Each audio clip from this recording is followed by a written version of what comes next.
You're bleeding out from wounds you refuse to acknowledge, smiling while predators circle, convinced your niceness is nobility when it's actually cowardice dressed in virtue's clothing. Niccolo Machiavelli would look at the modern nice guy and see not goodness, but weakness, not morality, but fear, not kindness, but a desperate strategy that guarantees exploitation. He understood what nice guys refuse to admit.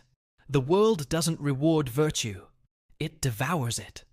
Machiavelli's first harsh truth. Your niceness is selfishness disguised as selflessness. You're not nice because you're good.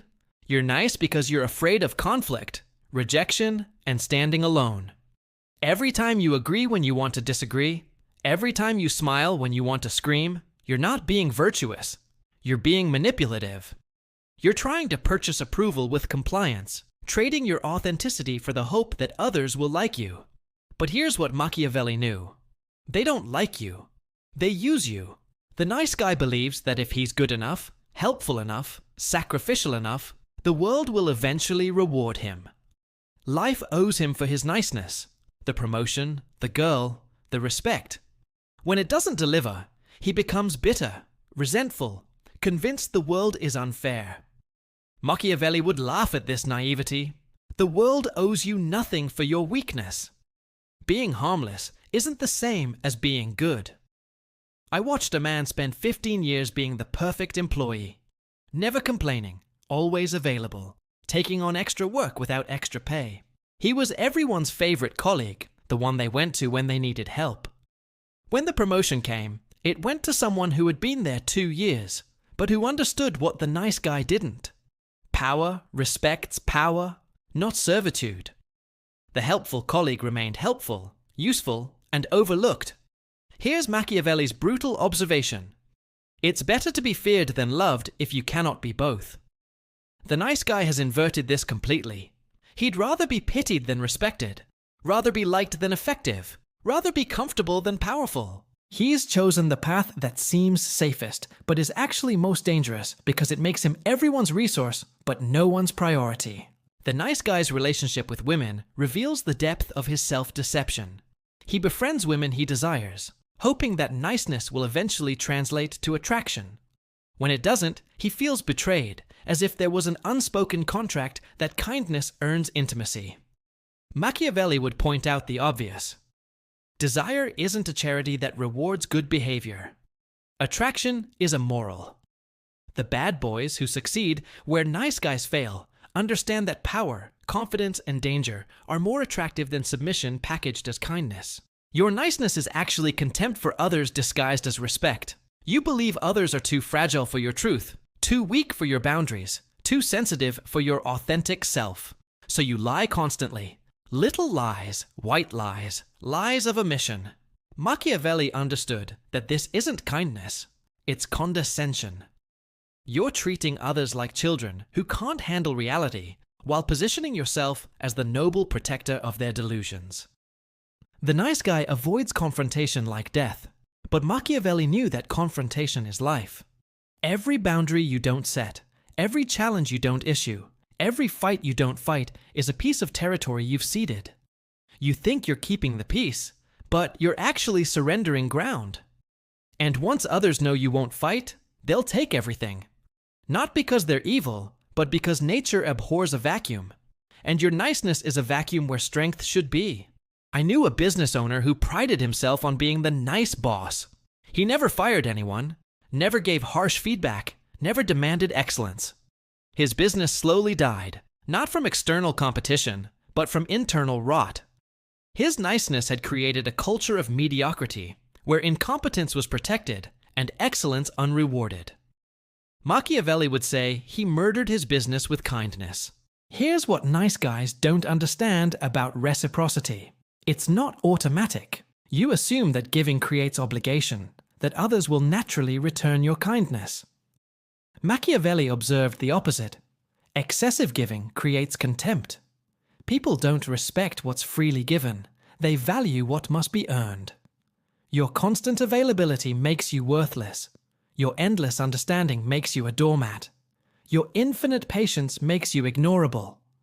The nice guy's moral framework is actually immoral by Machiavelli standards. You let bad behavior flourish by not confronting it. You enable weakness by not demanding strength. You allow injustice by not fighting against it. Your niceness isn't creating a better world. It's making the world safer for predators by being perfect prey. Power dynamics are inescapable, but nice guys pretend they don't exist. While you're trying to opt out of power games, others are playing to win. You think you're above the game, but you're actually just losing it. Machiavelli knew that refusing to acknowledge power dynamics doesn't make them disappear. It just ensures you'll be a victim of them. The fear of being disliked paralyzes the nice guy. But Machiavelli understood that being disliked is often a sign you're doing something right. Every significant person in history was hated by someone. The attempt to be universally liked is the guarantee of accomplishing nothing meaningful. Your niceness is a prison where the guards are other people's opinions, and you're both prisoner and warden. Here's a truth that will sting. Nice guys finish last, not because the world is unfair, but because they've chosen to finish last. Every time you don't negotiate your salary, you've chosen poverty. Every time you don't state your needs in a relationship, you've chosen neglect. Every time you don't fight for your ideas, you've chosen irrelevance. The world isn't doing this to you. You're doing it to yourself and calling it virtue. Machiavelli observed that men are so simple and so ready to obey present necessities. Nice guys embody this perfectly. You respond to whatever immediate social pressure presents itself, bending to every request, accommodating every need except your own. You're not living your life. You're living a life assembled from other people's expectations.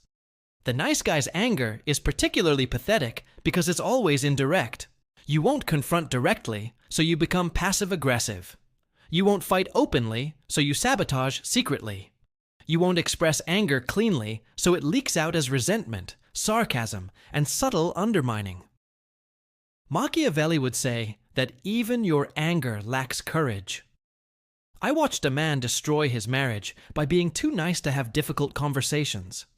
Every issue that needed addressing was avoided to keep the peace. Every boundary that needed setting was abandoned to be understanding. His wife didn't leave him for being cruel. She left him for being absent, even while present. For being so nice, he became invisible, insubstantial, a ghost of a partner, rather than an actual person. The transformation from nice guy to effective man doesn't mean becoming cruel. Machiavelli wasn't advocating evil, he was advocating reality. The lion and the fox, strength and cunning, not the lamb waiting for slaughter. You need to understand that kindness without strength is weakness, that generosity without boundaries is self-destruction, that niceness without authenticity is manipulation. Start by saying no.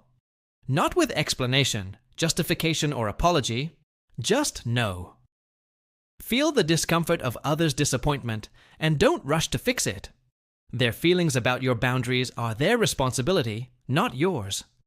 State your actual opinions, especially when they're unpopular. The nice guy has so many suppressed opinions that he's forgotten what he actually thinks. Start remembering. Start speaking. Let others disagree. Conflict won't kill you.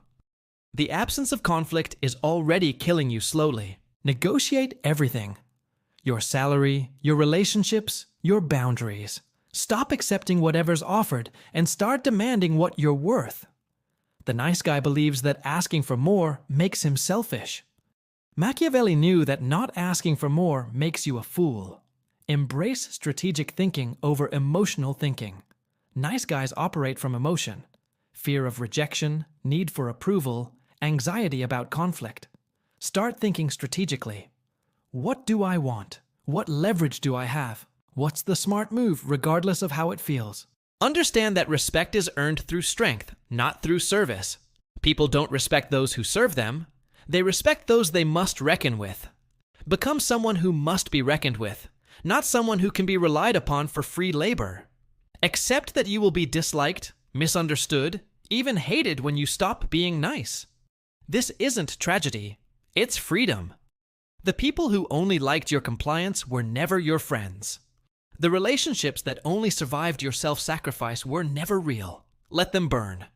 What survives or emerges will be genuine. Machiavelli's ultimate truth for nice guys. The world is not a moral meritocracy where good behavior is rewarded. It's an amoral playing field where power, strategy, and strength determine outcomes. Your niceness isn't nobility, it's naivety. Your selflessness isn't virtue, it's self-abandonment. Your avoidance of conflict isn't peacekeeping, it's cowardice. The choice isn't between being nice and being evil. It's between being ineffective and being powerful. Between being used and being useful on your own terms.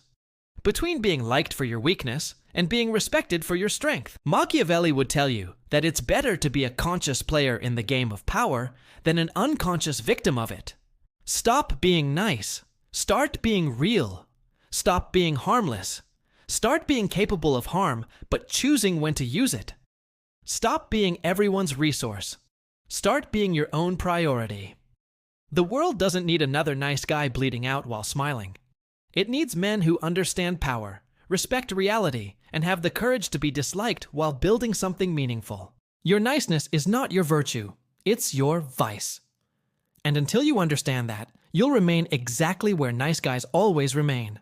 Overlooked, undervalued, and wondering why doing everything right has gotten you nowhere. Machiavelli knew why. Now you do too. The question is, what are you going to do about it?